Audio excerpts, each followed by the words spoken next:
Like, did you just wake up yesterday? Like, we've always been voting for the lesser of two evils. Always. Like, there's not been, every president that we've had hasn't been a great president. We've had lying presidents before and scamming presidents before and cheating presidents before. But we've never had what we're gonna have here coming up in January. But I just don't understand people's logic with that. Oh, we the lesser of two evils. I'm just not gonna vote. You always do it. You always vote for the lesser of two evils. Stop acting like you woke. No, you just woke up yesterday. And this is the thing with Donald Trump. I'm not gonna continue to like diss him because I truly believe whatever comes out that man's mouth, he doesn't believe. Who, Trump?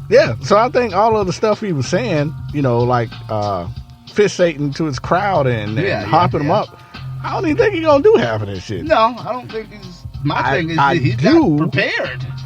No, he has no experience. Yeah, but he's not qualified or now, prepared. And I sit back now with curiosity, like, how's this gonna turn out? Because everybody he's hired, they're not politicians. Maybe, except for Nikki Haley, the government of South Carolina. And I'm happy for her. Linda McMahon. I'm glad she got that opportunity. But I'm curious to see how this is going to unfold. Because we have essentially a lot of businessmen. Yeah, he's just putting running his the buddies. country. Yeah, he's putting it. If you supported him from day one, he's got your back. You're going to have some type of job.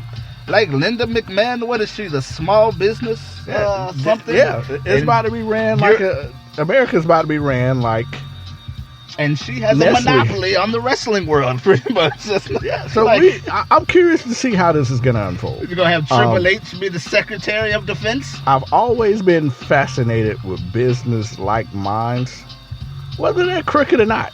I'm always fascinated with them because I'm like, if you can start a business, even if you got helped, if you can start a business and you make that business successful, I want to know how the hell you did it. But I don't know. But I don't know if that can run a country. Yeah, that doesn't equal to running a country to me, because there's a lot more complexities. There's a lot different than payroll and like staying in the positive instead of the negative. Yeah. But we're about to see. And enough of that, because this is not a political show. The next guy that we're going to discuss in 2016 in the NFL. Let's just play the soundbite. Okay. Imagine losing millions of dollars in a matter of minutes because of one half-assed bong rip from years ago. Yeah, that's what happened to Laramie Tunsil Thursday night at the draft. 10 minutes before the draft started, a very incriminating video was posted from his verified Twitter account. The video shows someone wearing a black gas mask with a bong attached to it and is smoking an unidentified substance, though we can probably guess what it is. The video ends with lots of coughing, and the mask is removed with what looks to be Laramie behind it. Now, Laramie's agent addressed this immediately and said his account had been hacked and they were investigating it, but the damage had already been done. Laramie fell from what people were considering the number one pick, definitely a top 5, to the 13th pick. The drop could have cost him up to $13 million in cost. Yeah, we're just going to cut it off. Laramie Tunsil, offensive lineman from Ole Miss. He was already in a heap of shit, snitching on his coach. And then 10 minutes before the draft, a video leaked with him smoking weed through a gas mask, pretty much causing him to slide out of being a top 5 pick to being drafted at 13th. Yeah. I've never seen anything like that in any sport. Yeah, somebody set him up for that. And like you said, he took money. How do you have these? Why do you keep these text messages and videos, bro? That's it's kind of like your fault. You kept all these text messages asking for money. And why would you keep a video of yourself smoking an illegal substance with a gas mask on? What's the purpose of that? I don't get it. It's kind of your fault. Man, it was just... I don't feel sorry for him. He's still a millionaire, but... Yeah, he's still paid. Yeah, but, I mean, literally, right before he's in the green room. And then all of a sudden, Twitter going ham. And it's you in a video smoking weed through a gas mask. You're lucky that didn't have you slip out of the first round and literally ruin your career. But Miami is an organization who loves weed heads. They love them. Ricky. Yeah, Ricky loved them. They can care less. But I mean, what a strange story that was. I will say this though, they immediately interview this man after getting drafted with all this. That was so awkward. But he handled it very well. Like I would have been sweating bullets and no questions, nothing. Like he handled it very well though. But that's when he started snitching on Hugh Freeze doing that interview process. When somebody asked him about it, and of course he admitted to taking money from Ole Miss, and I'm like, get this guy off the stage now. But I mean, he answered the questions truthfully. I mean, I would have just been terrified. Yeah, man. But Laremy Tunsil, I'm happy for the kid. He's doing real good in Miami. Miami is actually winning. But that was just one of the strangest stories out of sports in 2016. Now the podcast is about to get a little fun. Okay. Because we about to deal with the heart of Joshua. Okay. The Carolina Panthers. And there's so many storylines that spilled out in 2016. But what we want to go ahead and start at is the Super Bowl. If you guys don't remember it, let's just give you a little snippet. Second time in franchise history, the Carolina Panthers have come to the threshold of absolute victory. All year long, this team has demonstrated toughness, unity, and an intoxicating joy. Back at Levi Stadium, Super Bowl 50, about 25 minutes away. With the Panthers, I mean, it's. I just don't see how you stop them. It's going to be critical for the Broncos to get very good production from their offense today. They have struggled a bit from time to time this year, and that, I think, will be putting it kindly. The Broncos went on to win the Super Bowl, of course. I don't have the score. To me, it's not that important. Peyton Manning rode off on his white Bronco as a Super Bowl champion. And Cam Newton rode into the locker room and cried like a wuss. As he cried on the field, as he threw a tantrum on the field, off the field, decided not to hop on a fumble that could have turned the whole game around. To me, what are some of your thoughts just from the Super Bowl before we even get into the Carolina Panthers? I don't remember much from it. I try to block it out as much as I can. No, we're about to stop this right now. What's going on? You remember exactly what happened in that Super Bowl. I don't remember. From the first to the fourth quarter. Not to my recollection. Now, I need you to break the Super Bowl down for the people. We lost. Okay. So what happened? We lost and we carried it into this season and we suck.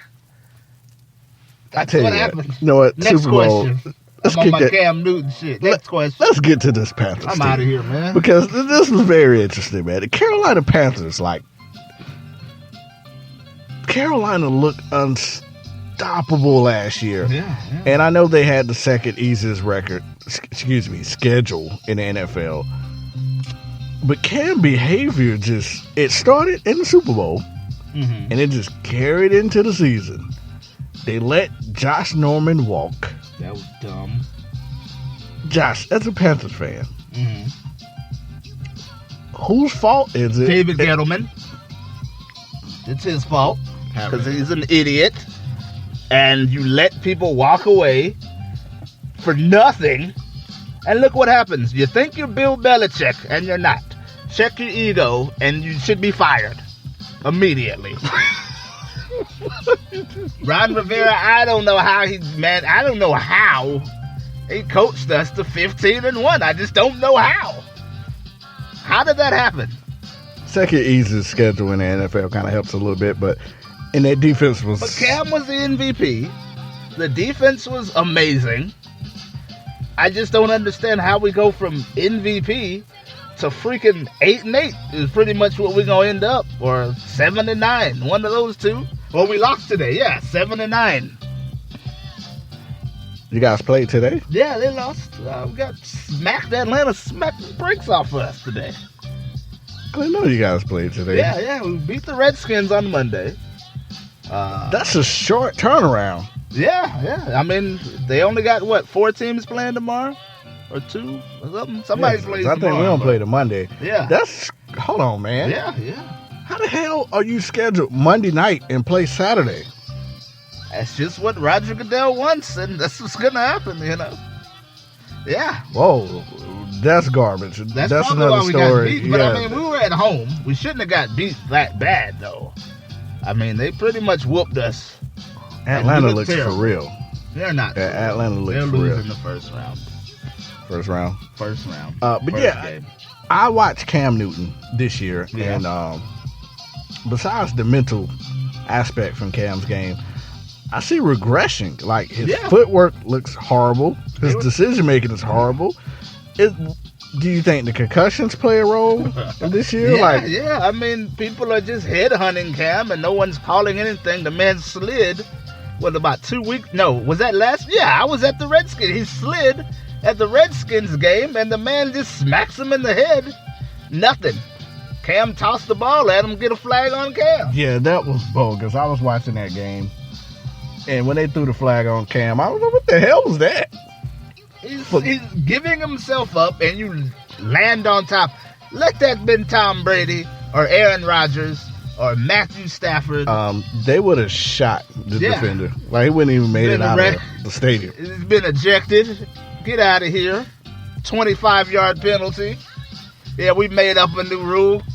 25-yard penalty, ball will be placed on the 1-yard line. But what explains the player Cam Newton when you go from I don't think MVP caliber without Benjamin, and then you get Benjamin back, you have another year of Funchess and Greg Olsen. How do you take a step back? I'm not the biggest Cam Newton fan. Never was, never have been. I want to say it wasn't that good. We just kind of got lucky last year. I mean, it was Ted Ginn, can run like a 3-4 in the 40, and he was just bombing it up to Ted. Now, you see how, like, Matthew Stafford, you lose Megatron, and he's kind of playing great right now. Like, when you don't have your number one guy that's always needing the ball, sometimes just spread it out and you go other places. Now, Cam is kind of staring down Benjamin, or he's staring down Olsen, and that's what happens. Well, he wasn't that good. Like, I mean, that's quite possible. I know I was watching Colin Cowherd the other day, and as we transition to the... Why would you watch Colin Cowherd? Why would you watch him? For fun, or were you laughing at him? Or? Yeah, because Cowherd is like, one of our listeners called him the ultimate troll. He is. And I think he is. Yeah. Oh, I hate Jason Whitlock. Stupid nigga. Ruin Kobe retirement. Fat ass out of here. I can't stand Jason Whitlock, but Cowherd makes a lot of sense to me sometimes. Not all the time, but he's very, very smart. Like how he critiques things, but what he was saying was very similar to what you were saying. He didn't think Cam was really that good to begin with, but the comparison he made, of course, is the hot new thing of what we're going to transition to is Dak Prescott. In his opinion, he believes that Dak Prescott already, I mean, it's to be seen, is better than Cam Newton. How? I can't, as a Dallas Cowboy fan, and I mean a diehard Dallas Cowboy fan, other than mentally, I can't see it. He doesn't have the arm strength as Cam Newton. He doesn't have the power as Cam Newton. Speed, both of them are kind of slow. Yeah. Like they escape the pocket, but no type of breakaway speed. Yeah, He's definitely elusive, size wise. Cam is a freaking mountain. Yeah. Accuracy, maybe. Prescott more accurate. They both not. Cam has an arm. He definitely doesn't have Cam Newton type cannon. No. But Prescott just last week completed 88% of his passes. I mean, that's because he's checking it down. I mean, that's the cerebral part. I mean, that might just I be, do think he's smarter than Cam.